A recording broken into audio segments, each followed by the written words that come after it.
Shana kitoko image na yo na monde entier balelango makasi Junior TV nangai bana kini basepeli makasi ba diaspora bana Congo bosunga Junior TV ekende liboso Shana munene Junior TV Shana munene image na yo na monde entier balelango makasi Junior TV nangai bana Congo basepeli makasi bana kini chaîne oiza pona bino ponga moko dana moni ba image nango par-ci par-là on a sepela qui fort bana Congo bana poto ba diaspora bo s'abonner na chaîne na bino Junior TV mingi ko lobezati Boki eza Junior TV bo s'abonner massivement bo soutenir Junior TV bo soutenir sous banaja da biso Franck Ojivadol il est pour na ba initiative on a biso ya message et là on a lingana loba na début ya émission bozo takenga pamba et puis et là on a remarqué que bozo takenga yi na kati et là kozate na malubu bozo lo bozo au moins muto akomelinga bino va en enfer et yo zolo bela biso est-ce que muto message longa kuna tu abordes la question que tu ne comprends pas bozo takenga na sens wana boy pourquoi na cheli bino ba preuve ba preuve ezawana ya bao bazolo babrana mazanzambe il faut qu'on continue con le babrana mazanzambe c'est Dieu incarné baruti aza contrier Dieu kaza contrier mais na cheli bino biloko wana bino bozo tala ba image mais au lieu bokende ko attaquer batuna bino bozo zongela ngai moi je ne fais que des commentaires oui je ne suis pas branamiste oui je ne suis pas branamiste mais vous n'allez pas m'empêcher de parler, de critiquer ce que vous faites. Vous n'allez pas m'empêcher. Hein? Tant que Branham a koufaki, est-ce que na média balobela ki angote? Liwa ya Branham na média balobela ki angote? Mais comment vous payez ngai? Il faut que ça déclaration. Nana na ramasser yango, na sali banalise na ngai. Bino siko bozo menacer nga pourquoi? Et tant que bino bozo minimiser Christ, mutu na bino zolo banakata image wana botalaki. Alobi que non, Branham Yende Moutou, il a dit quoi? Yende Moutou a bota Christ. Branham aza tata à Christ. Et tant que Moutou a nazolo babilo kouana, vous étiez où? Pourquoi vous attaquez était bozo ngilanga? Non, soyez des hommes spirituels, soyez des chrétiens. Bozo la ba païen te. Bande gonyon so ba benginga bazo menacenga, vous êtes des païens. Mais na remercier ba onyon so ba benginga yi. Ba proposer ngai moi ba biloko bien ba pesinga ba conseil ba ba bengi ngai pona ko éclairer quand même ba zone d'ombre mususu ba musu ba bengi ba soutenir ngai ba ton message na pesi bino merci et je vous respecte beaucoup mais ba onyo so ba zo menacer ngai vous n'êtes pas des chrétiens vous êtes des païens vous êtes des païens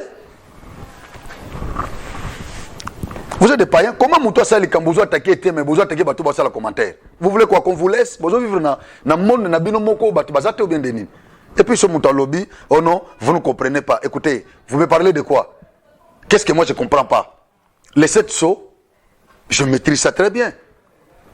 Vous allez me parler du calendrier prophétique. Je maîtrise ça. Vous allez me parler de quoi? Des Balachi? Je maîtrise ça. Selon la Bible. L'eschatologie, je maîtrise ça. Ne vous en faites pas. Ne pensez pas que tout ça. Non, il y a des prédicateurs, ne vous en faites pas. On prêche des messages prophétiques dans nos églises. On les prêche. Des révélations, on les prêche. Nous avons des docteurs en parole dans nos églises. Ne vous en faites pas. Ne pensez pas que biloko boteaka et ça biloko moko soki uta quoi puis non. Ce qui est dans la Bible, nous les décortiquons aussi dans nos églises. Alors ne nous intimidez pas. Ceux qui m'ont aligné ça le commentaire na biloko branamiste. Oh non, vous ne comprenez pas. Biloko non, on comprend. Ceux qui bozana erreur, on comprend que bozana erreur. Tozongi sibino nanzela. Le prophète Branham a été et ça m'a bêté. Il a prêché la Bible, mais binonde bozo ke na mabe. Vous l'interprétez très mal. Et vous ne voulez pas qu'on vous dise ça. Plus vous continuez et plus moi je viens ici. Mais j'encourage ceux qui m'ont encouragé et ceux qui m'ont fourni des conseils, je les encourage. Mais je vous décourage, vous qui me menacez. Merci beaucoup. Je vais continuer avec la pensée du jour. Merci. Nazo Lobela Awa, sortie médiatique, il y a député Adrien Foba, Oyo a déclaré sortie, il y a 40 députés, na ensemble il y a Moïse Katumbi. Donc, dès toujours Bapena Boye, c'est confirmé que Katumbi a perdu 40 députés. 40 députés, Oyo Balongena ensemble. Vous savez, Namo y a lelo ko perdre député ata moko. Ça fait mal. Tolobaki la fois passée à Wandenge, brutalité, il y a Bande Konabiso, il y a IDPS, manque Nabango, il y a souplesse, où il y a, je vais dire, bon, sagesse, Nabomawana, Namakambo, Oyo et Opposaki Bango, Nandeko, Jean-Marc Abound. IDPS Akendaki Mbangu, Ponako Bengana Kabound, c'est ce qui a fait que Kabound était parti avec son mandat. Donc, IDPS a perdu siège Moko dans l'Assemblée nationale. Il fallait qu'il va jouer sagesse. Le Kola Kabound, Assasalaki Makambo, Naeba, Azaki déjà un plan, Yakobima, IDPS, Bango, Bayebaki déjà. Il ne fallait pas Benganaye, parce que départ à Kabound, le Kola, il a été chassé par les cadres de l'UDPS. Kabound est parti avec son siège, avec son mandat. Mais pourtant, ceux qui, à Kendaki Nandenge Moko, parfois, siège wana il n'a été pas parfois, mais siège il n'a pas été dans l'Assemblée parce qu'un député qui quitte, c'est ce que la Constitution dit, délibérément son parti politique, il perd d'office son mandat. Alors, les lots, tant que perdaki mandat ya Kabound, ensemble, ils avaient soutenu Jean-Marc Abound. Mais ce que le London est toujours 40 députés, il y a ensemble, donc en fait, ensemble pas comme parti politique, mais ensemble comme les regroupements politiques. Oyo et Sangisaki, G7, Olivier Kamitatou, Christian Monosimba, Bangonio Soana, G7, Balungaki. Joseph Kabila na fin il y a deuxième mandat nae basoutenaki Moïse Katumbi. Alors député Oyo tozolo bela baza député il y a regroupement politique ensemble parce que ensemble comme parti politique il y a Moïse Katumbi nanu participer na élection té. C'est-à-dire parti wana créé yango après élection il y a 2018. Ce que les députés sont ensemble comme regroupement politique, bangonde bazo pesa Moïse Katumbi poa. Bangonde bazo sala que Katumbi azala compté parmi ba décideurs. Pourquoi? Parce que ensemble naé ezalaki à peu près 70 députés dans l'Assemblée nationale. Tandis que UDPS azalaki, je crois bien, 35 députés Wazaki na Bango, Baperda Kabound, Batikal, je crois, na 34 sièges, INC, na Bamoussousou, na tout ça. Voilà. Donc, à part PPRD, ou bien à part FCC à l'époque, ensemble, Ndazaki na député ébélé na l'Assemblée nationale.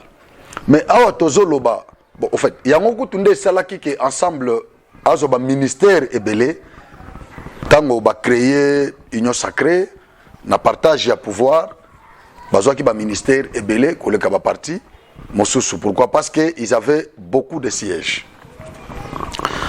Siko autozolo ba awa ensemble à perdre 40 députés. Qu'est-ce qui est à la base?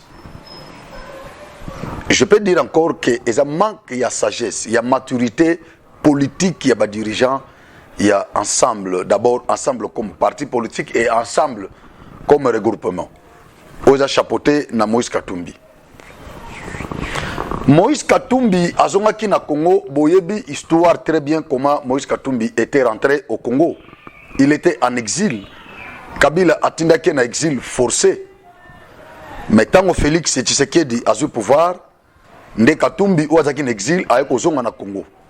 Et banda zonga avanda na kimia totikala komona place mokote o Katumbi aleki ata ba porte-parole naye bapesa Félix merci quand même nandenge azongisa Katumbi parce que bato bakoloba na ngai oh c'était son droit le plus légitime. J'ai dit oui et amen. Mais en politique, ce droit-là a été bafoué quand il était aux antipodes avec son soi-disant frère Joseph Kabila. Ce droit le plus légitime a été bafoué. Mais aujourd'hui, il y a un nouveau président qui accède au pouvoir, à la magistrature suprême, et il fait rentrer Katumbi au pays, à continuer l'activité naïe, à lancer parti naïe.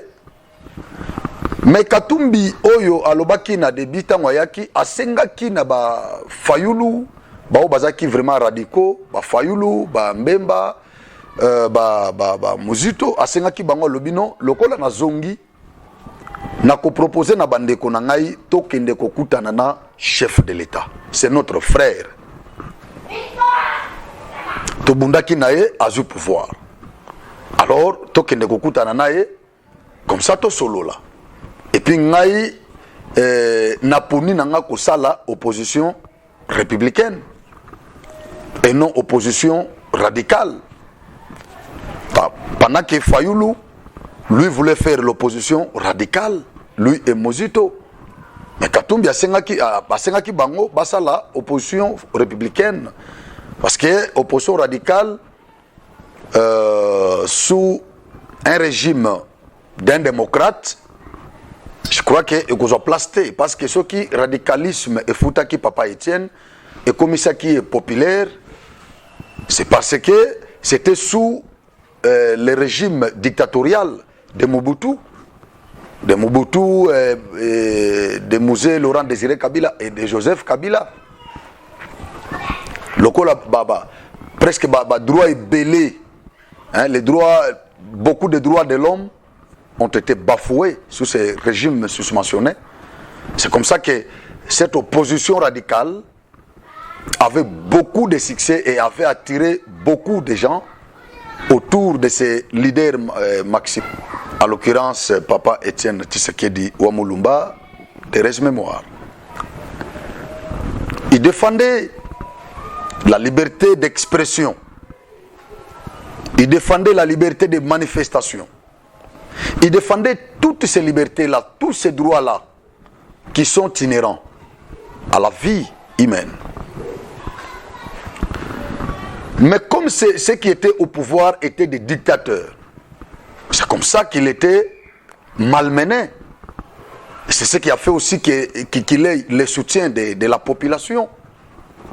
Mais aujourd'hui, nous avons un démocrate, le fils de ces grands démocrates, qui est au sommet de la République. Et si vous faites aujourd'hui une opposition radicale à ces démocrates, vous pensez que vous aurez vraiment le soutien de la population? Parce que tout ce que cet opposant radical, Papa Etienne Tshisekedi, dénonçait, et c'est ce que Félix aujourd'hui a autorisé. Fayulu a fait plusieurs marches à Kinshasa. Mutuma Tungisa été. Mbemba asala ya nguku tuna mwasi na bana na ye. Mutuma Tungisa été. Katumbi asengaki bandeko na ye tosala opposition républicaine. Mais Fayulu na bamususu baboyaki. Fayulu na Muzito bakena kwena bango ba continuer toujours na radicalisme. Katumbi atikala kineka kimia azobenga Félix frère. Azo passeport nae avandi a créer parti nae asala mo ba safari nae a tamboli azaki peza inquiété azongi nae asali parti nae ba kamita o bazaki na parti na bango parti ya kamita to zalaki d'ailleurs c'était mon parti na kota kutu na parti wana Arc, voilà, Arc. Kamita Tozuma parti na yo wana, c'était déjà un grand parti. Un grand parti. Azu yango ake kote sango na l'ensemble ya Moïse Katumbi. Mais je crois que tant on a zolo la partie à Kamita tu nazo lo belate full up parce que ngai pe nazaki na kati ya parti wana et nazo regretter pourquoi na landaki mutu lokwa Kamita. Aujourd'hui, je regrette pourquoi je l'avais suivi, pourquoi n'adhérant à parti à Kamitatu, n'azo regretté. Je le regrette amèrement. Et n'a continué à regretter un petit peu qu'on a au Koufa. Ce sont des partis qu'on appelle les partis mallettes. Donc, les deux autres, ils n'avaient pas de vision. Il était sans vision. Un parti sans lendemain. Mais aujourd'hui, on a parti de IDPS plus de 30 ans. Bapalou a plus de 30 ans. Mais Kamita Tobanda parti n'a impact à l'ongwe Pambemba. Les lots Kamita tout a me retrouvé et pas Yakatumbi. Je veux dire que c'est Kamita tout qui est à la base des pertes de ces 40 députés d'ensemble. C'est Kamita tout qui est à la base. Ces 40 députés d'ensemble ont quitté cette structure juste à cause de la sortie médiatique que je peux qualifier d'une sortie médiatique ratée d'Olivier Kamitatu. Je pense que Chrétien qui a une émission mon salaki mais le la lelo sortie na yoana et causé perte na partie na bango mais et puis si avantage sikoyo na chef de l'État. Voilà pourquoi tozongi lisusu na plateau pona ko lobelango kozongelango lisusu. Adrien Foba, qu'est-ce qu'il dit? Il dit à partir de la sortie médiatique, il y a Olivier Kamitatu, porte-parole pour la bonne précision du président de Ensemble Moïse Katumbi. Nous avons compris que ce parti de Ensemble de Moïse Katumbi n'est pas au pouvoir avec les chefs de l'État, mais il est dans l'opposition. Alors, ils doivent s'assumer. Au lieu de jouer dans l'hypocrisie, Toloba yango place plusieurs fois. Moïse Katumbi, bala zobeta, eza bala banamike. Tu n'es pas d'accord. Nakutu nakoko ko féliciter ata Kabila na batunae ke Katumbi. Nakoko féliciter ata Fayulu kutu ya bato ke Katumbi. Fayulu c'est t'assumer. FCC tant bamoni que non, bamona Félix et Simba kité. Alors balbinini to bundi lokola kati masolo to bimana biso to zwanzela na biso. To ça la opposition. Mais Katumbi oya lobaki na debi. Pour bomona vraie face ya Katumbi. Ba journaliste belé ba posa qui est ba question oyo. Ata journaliste mingi, je crois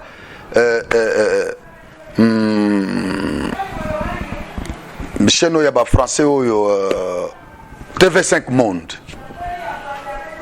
Batuna Katumbi question oyo. Lelo soki Félix abengio ke okota na gouvernement bo travail na ye. Est-ce que kotinda batu bakende ko travail na Félix? Écoutez la réponse de Katumbi. Ata Francis Kalombo a répétant plusieurs fois. Balobi Félix Tshisekedi a outina IDPS. IDPS est salué opposition pendant plus de 35 ans. Batikala ko dirigé. Le kola IDPS lelo ba continue à pouvoir, ba zu pouvoir. Ngai nako encombré bangote. Nako wela na bango ba poste. Nazuti que la IDPS a dirigé Congo. Comme ça, on peut poste, travailler. Ce qui est ici mandat na bango, c'est comme ça que biso peut te landeni yako bundapé pour gagner le pouvoir. C'était ça leur réponse. Mais quand Félix a dribblé Joseph Kabila, a divorcé na FCC. Donc Cash na FCC ba divorcé. A lancé appel na ba Congolais nyonso, bana mboka nyonso ba de père et de mère, o balingi mboka. Comme ça baya ba fédéré. Ba force na bango politique pour que ba déconnecter totalement Kabila na politique congolaise afin que ba diriger Congo pour le bien-être de la population. C'est comme ça que Katumbi a Poussani, Andimi appelle, ce qui était une bonne chose. On l'avait applaudi. Basololi, Sili. Na débit, oh non, biso tozo ya tepo na pouvoir. Biso a besoin de pouvoir. Biso tozo yande pour servir le peuple. Tozo yande pour na kobengana Kabila pembe na Félix. Mais mandat eza ya IDPS. Et s'il va déconnecter Kabila, na top Congo pas et partage à pouvoir. Mbalamoko, cahier de charge Bimi. Cahier de charge Anani, il y a ensemble na Moindo Nzangi. Ne muto beta likambo cahier de charge. Soki baindimi cahier de charge na bisote, biso ensemble, nous n'allons pas faire partie de ce gouvernement. Cahier de charge na bango ezalaki na nini comme contenu ti lelo totikala ko ebate tango bandima cahier de charge na bango nde ba partager ba poste nde ba ministre ya Katumbi bakota na gouvernement baza ko diriger na Félix. À notre grande surprise, tout le monde porte-parole parce que Kamitatu Nakati ensemble, il n'est pas n'importe qui. Il n'est pas à négliger. Ba propos ya Kamitatu ezako engagé Kamitatu yemo côté. Mike Mukebai akoko sala ba déclaration nenga sala kawana, Mike Mukebai abima na union sacrée. Mais Katumbi atikala toujours dans union sacrée. Mais Mukebai yemo konde mutalongwa. Et donc Maloba Mukebai, ça n'engage pas les partis de ensemble de Moïse Katumbi. Ça n'engage pas directement Moïse Katumbi, mais ça n'engage que lui, Mike Mukebai. Malobaya Jakindala, ça n'engage pas les partis de Moïse Katumbi, mais ça n'engage que lui, Jakindala. Mais Batu Oya Kesoki, Basali ba déclaration, de comprendre directement que la déclaration au Bango Basali ezako engagé Moïse Katumbi ou bien ezako engagé parti ensemble à Moïse Katumbi eza Bolengetenge, le secrétaire de ce parti, secrétaire général. Eza porte-parole, il y a président, il y a parti Oyo, Olivier Kamitatu.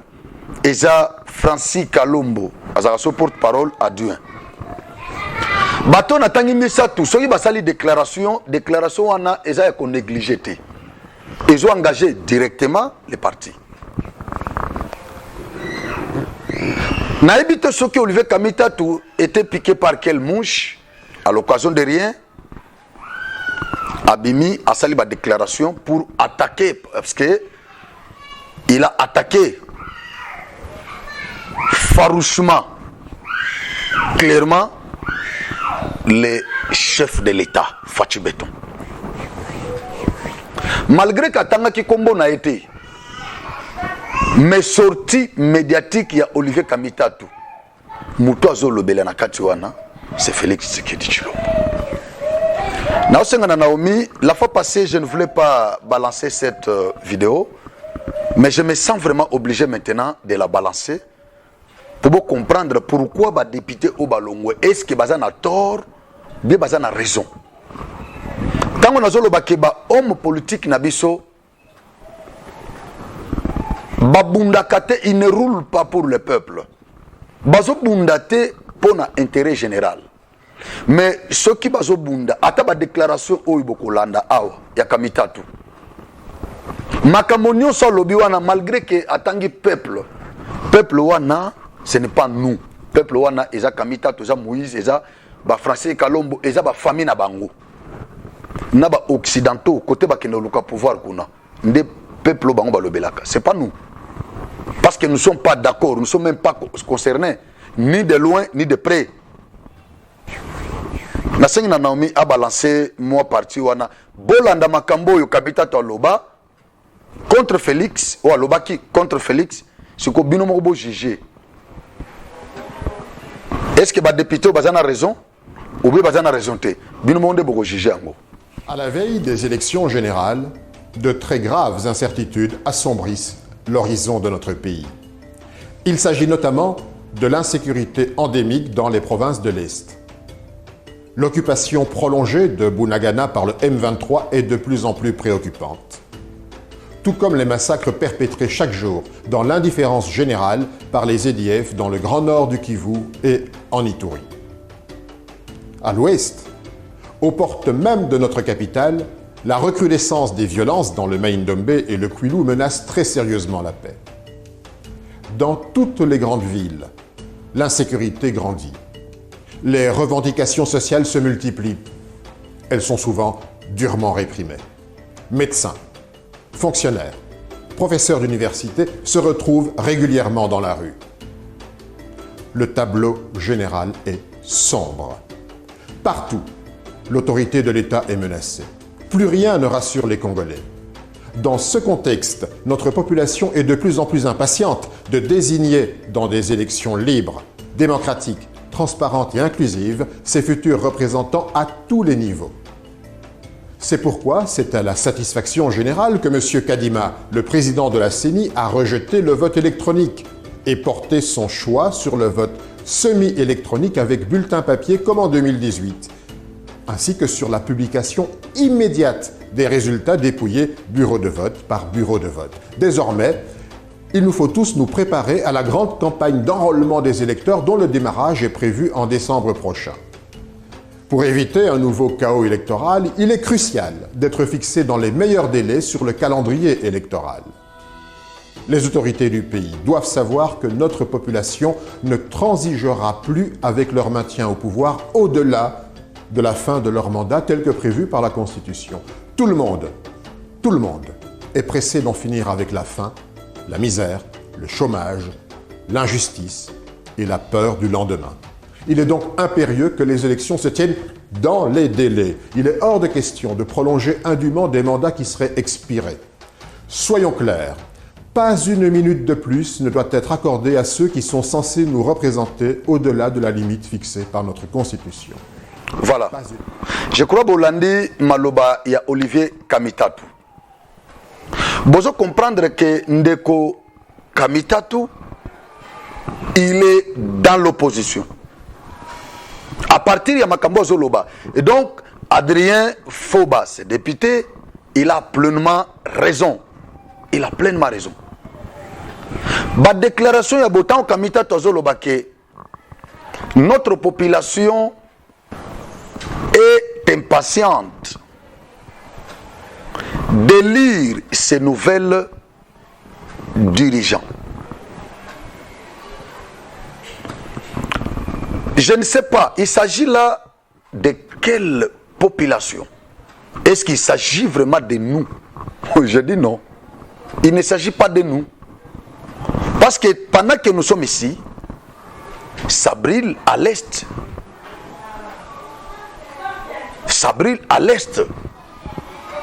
Ça tire à l'est. De tous côtés. Est-ce que ça intéresse ensemble? Est-ce que ça intéresse vraiment Kamitatu et Moïse Katumbi? Tout ce qui intéresse à ces deux leaders, à ces dirigeants de ensemble, ce ne sont que des élections. Banda babandi ko menacer biso na est. Boy bisanga botinde langa ta vidéo. Vidéo kaka oyo Katumbi ataba cha Katumbi basali déclaration pona kotanga pour citer Kagame. Foyulu ya batu na Amérique awa quand même atanga kiata.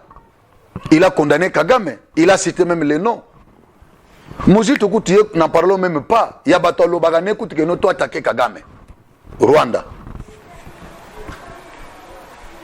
Mais botangela ngai jour moko kaka ne serait-ce qu'une minute seulement oyo leader moko ya Katumbi botine langa ta vidéo wana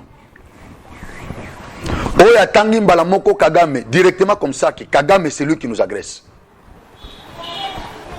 Mais langage ya Kamita tozanini azo la kisandenge population ya est bazo souffrir bazo kufwa misère azo tanga babiloko wana tout ça mais azo tanga te mutu oyo aza la base ya agression wana parce que biloko ya agression et bandi na Félix était et bandi kala mais qui nous agresse là Kamita tu ne dis rien il ne dit rien ils ne veulent pas citer le nom de l'agresseur ils ne veulent pas. C'est là où nous comprenons qu'il y a un deal entre Moïse Katumbi ensemble et Kagame.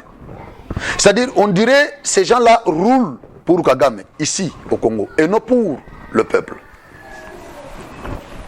Ils veulent chasser Félix. Pour remplacer qui? Dites-moi, vous chassez Félix pour remplacer qui? Un commerçant? Pour remplacer un businessman? Kamita tu azalaki président, il y a assemblée. Na souvenir ni mala moto zana Kamita tu. Kamita tu azalaki ministre ya plan. Boyebisa ngai eloko nini otoko tanga na ministère wana o Kamita tu asala. Kamita tu c'est lui qui représentait le parti de Jean-Pierre Mbemba. Même nenga azalaki na assemblée, azalaki na assemblée na quota ya MLC. Ezaki na quota ya MLC na 1+4. Bila nini o Kamita tu atika na assemblée nationale même na ministère ya plan botangela ngai bila nini Kamita tu lelo a commis un grand donneur de leçons de morale. Écoutez, nous ne sommes pas des petits enfants que vous pouvez manipuler facilement. Nous ne sommes pas des petits enfants. C'est comme ça que Kabou ya pe abimi na sorti na ye alobi non. Comment bino boko kozala na biso na gouvernement? Vous ne voulez pas quitter le gouvernement. Soki eza makambo ya ko engager ya ko s'engager ko bunda pour l'intérêt de la République. Moïse Katumbi na parti na ye baza na union sacrée. Mais soki eza makambo ya ko partager ba bitin, ba province, ba ministère, ba nini. Moïse Katumbi a quoi na mesa, atini batune na mesa ba ko discuter pour ko partager. Yango montango ba élection ba ya ba province salima kiawo. Ba province oyo ba gouverneur bazaki déchu. Tant ba banda ko préparer ba élection wana nde ensemble ya Katumbi bazongi na mesa. Pour na ko partager gâteau. Ba lobi to za ba union sacrée. Mais tant élection leki et s'il y allait babandi soko bima. Yango Kabouya yebisi bango. Je suis d'accord avec Augustin Kabouya. Boki ma bilan te. Mais vous préparez quel discours au Boko tenir en 2023? Il y a négativité ou bien positivité? Vous allez dire quoi au peuple? Que Félix a échoué lamentablement? S'il a échoué, il a échoué avec vous. Assumez, ensemble, assumez. Assumez. Soyez des hommes. Soyez des hommes. Et moi, j'aime la stratégie de Fachi. Na moment mokobo na koma ko raisonner mais pourquoi Fachi azolongola ensemble na union sacrée? Après tant on a qu'on réfléchir. Je me suis dit, il a raison, c'est un grand stratège. Bango batikala toujours na ensemble. Lokola bazoboye kobima na union sacrée, batikala toujours na union sacrée. Toke na bango ti na 2023. Il faut nous donner des éléments à insérer dans notre discours que nous aurons en 2023. Tant qu'on va tellement que non, Félix a échoué, nous n'étions pas avec lui, nous allons dire oui, jusqu'à preuve du contraire, ils y sont là, parce que le ministre n'a pas le gouvernement. Le col a une déclaration qui se retirer dans l'union sacrée. Moïse Katumbi ti sikoyo tobombi yoka na union sacrée tokende ka malembe ti tokoma na élection population ko comprendre que donc, vous êtes des moins sérieux, vous n'êtes pas des hommes sérieux, des politiciens honnêtes sur qui nous pouvons compter. Vous ne l'êtes pas. Tokende binoka malembe. Na 2023 ndeko yebana. Mais moi je vais vous dire que bilan il y a président de la République il est positif. Ce que c'est normal. Na ba pe nyonso yo nzalizala nango. Hein? Jamais beaucoup ko résumer bilan il y a Félix Kagana Foufou. Non. Non. Souffrance yo Félix Azanango lelo et à cause il y a inaction. Il y a régime passé, il y a un régime passé. Parce qu'ils n'ont rien fait pour le peuple. Ils n'ont rien fait à l'intérêt général. Mais nous sommes qui c'était pour s'enrichir. Bazotanga Mobutu, parmi les milliardaires du monde. Kabila, Memema. Ils n'ont pas travaillé pour le peuple. Imaginez qu'il y a 38 ans, 32 ans Mobutu. Ce qui Mobutu a tongaki ba école et belé na mboko yo. Ce qui a tongaki ba hôpitaux et belé. Ce qui penda fongola ba nzela. Kolongwa Kinshasa a interconnecté ba province nyonso. À Longwe, Joseph Kabila ye. Ou bien Moussa ye na 4 ans cela qui sont 3 ans. Asala ta moyelo ko muke. Joseph Kabila ye. Au nom de la continuité des services publics, Joseph Kabila a eu le pouvoir.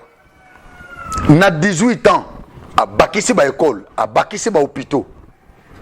Et ça hôpital la muto modi que mama Biamba. Joseph Kabila a inauguré hôpital wana bacha on a 5 chantiers. Vous comprenez? Bacha on a 5 chantiers. Un hôpital privé. Mais bacha on a 5 chantiers. Soki Kabila na 18 ans tonga ki ba hôpitaux. Na ba province nyonso oyo. Même 4 ata des hôpitaux, il y a l'État. Il y a Sika, il y a Andor, il y a hôpitaux généraux. Il y a ba province nyonso. Net ba cinquantenaire wana pena cinquantenaire 50 na ba province nyonso. Soka tonga ki ba école. Vous pensez que Lelo Félix alingaki abanda ko patauger na makambo nani ya gratuité d'enseignement? J'ai dit non. Soki Mobutu aboyaki que ba Rwandais ba refoulé o ba utaki na Rwanda ba utu ba kota na Zaïre à l'époque. Soki Mobutu aboyaki que ba Rwandais wana ba utu ba kota te na Zaïre. Vous pensez que Lelo Félix alingaki abanda ko patauger na Est?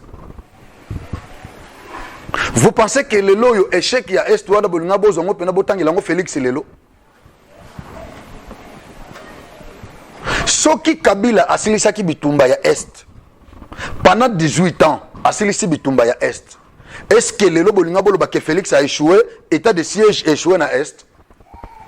Non. Na pese bino exemple, Kamuna Tsapo na Kasai central, na Grand Kasai. Logo makambo Kamuna Tsapo na Silaki. Est-ce que les loyo, bozotanga ngo lisusu, boko tsango na mapeka Félix, ke wa buni na makambo Kamuna Tsapo simbate? Non. C'est parce que ba précédent qui est régime précédent et silisaki makambo wana. Tango pas au pouvoir na débit, asilisango totalement. Yango lelo bozo beta masola Kamuna Tsapo te. Mais ceux qui Mobutu aboyaki ke batwa na bakota. Ou bien ceux qui Kabila silisaki na 18 ans asisa bitumba Est. Ou bien ceux qui musée Laurent Désiré Kabila asignaki ba corté obscur na ba Rwandais pour ba benga na Mobutu. Vous pensez que lelo ba échec nyonso wana ba mort nyonso bazo kufa na Est bolinga botangela ngo Félix? C'est-à-dire au Félix azo bunda nango lelo eza ba échec ya ba prédécesseur na ye. Ba échec na bango yango ndo monisiko Félix amemi ngambo lelo. Mais sinon il fournit un grand effort pour pacifier l'Est. Pour conclure, merci à Adrien Foba. Bino, député, nous sommes 40 députés au ballon ensemble. Vous avez la vision, vous êtes des clairvoyants. Vous êtes des clairvoyants. Parce qu'avec cette allure ici, au monde Jean-Pierre Bemba, bouliste qu'il est, à comprendre Abino Masolo Zakoto. Abi mais nagotika nanga kuna na mataka ono bafayulu oto kende bo tout ça no Masolo za awa. Bapesa ye kutu bapesa ye coordination ya la muka a sabotango kutu Jean-Pierre Bemba Gombo. Bapesa coordination na tina nenge ba récupérer ngo bango moko. Kifango penza te. Mona mboka. Napesi merci na honorable Foba Adrien na 40 députés nyonso balongwe et pas ensemble. Ba comprendre masolo que na 2023 bato bazo tatone oy na politique ba tatona kate. Jean-Pierre Bemba s'assume. Alobi je soutiens mona mboka ti lelo ti tokomo kenasuka, il est toujours là. Il s'assume. Mais Bino Katumbi, tantôt Félix est un frère naïe, tantôt il doit partir, il ne fait rien, on ne comprend absolument rien. J'encourage ces 40 députés, partez, ne rentrez pas. Partez, Bokende, Kalate ba élection Gozala. Kamita Tolobi na soti naïe, na osu kelawana. À remercier Denis Kadima, président ya Seni, Nandenge à électronique, a poni vote semi-électronique avec les papiers, les bulletins de vote. A félicité. Mais Kalate a pas plus tard que l'année écoulée. Bande et ensemble bazaki na balabala na bato FCC la muka banani tout ça pour rejeter Denis Kadima pour na koloba ke Kadima za muto Félix. Ces gens n'ont pas honte bato bakamita to bazana sonité. Les ridicules ne tuent pas. Vous avez marché contre Kadima ici dans ce pays. Nous étions dans ce pays. Et aujourd'hui c'est Olivier Kamitato qui va remercier Denis Kadima pour avoir choisi les votes semi-électroniques. Il dit que ça nous a rassuré maintenant qu'il y aura bel et bien des élections transparentes et démocratiques. Quand on a dit que Kadima a proche à Félix, c'était est-ce que Bondima qui yango? Félix a dit que Koloba qui a tigala okutana Kadima te. Baïbana kutana Kadima vante. Est-ce que Bondima qui yango? Bo tutsi ba bemitu ba catholique, ba chrétien, bo tutsi ba ngomitu na ba pasteur, ba kabwani. Melelo isikoyo. Siko na otu na be Chole. Na otu na abe Chole, cardinal Ambongo. Bo moni ne ba politicien siko bazo dribbler bino. Vous voyez comment les politiciens vous dribblent. Ba tutsi bino mitu awa pamba. Siko bazongi ba comment soutenir Kadima. Au Robon n'a pas failli là la même déclaration. FCC Kabila bah la même déclaration et bah participer à l'élection. Parce que bon mon a que bah pasteur bah homme de l'église bah kabwanaki pour la instrumentalisation politique des hommes politiques. Voilà. Merci na Adrien Foba. Merci na bino nyonso boza ba courageux. Merci. Parce que en 2023, toza na bino awa. Katumbi a postulé, toza awa. Projet à loi Tchani. Attention, il va classer en côté, il va voter en côté. Mais il est ancré dans nos esprits. C'est déjà ancré ici. Nous avons pas mbola bino. Na pesi merci na caméra humaine Naomi Bimpe, na pesi merci, Nzambe apambola bino nyoso to partager lien, to bosanate, ça c'est la culture, to partager lien ya émission. Merci, Nzambe apambola bino. Genok TV, Shana Kitoko, image na yo na monde entier balelango makasi Génor TV na ngai bana kini basepeli makasi ba diaspora bana Congo bosunga Génor TV ekende liboso Chena monene Génor TV chena monene image na yo na monde entier balelango makasi Génor TV na ngai bana Congo basepeli makasi bana kini chaîne oza pona bino ponga moko dana moni ba image nango par-ci par-là donc na sepela ki fort bana Congo bana poto ba diaspora bo s'abonner na chaîne na bino Génor TV mingi ko le bezati Boki eza Génor TV bo s'abonner massivement bo soutenir Génor TV bo soutenir sous manager da biso Franck Ojivadol il est pour na ba initiative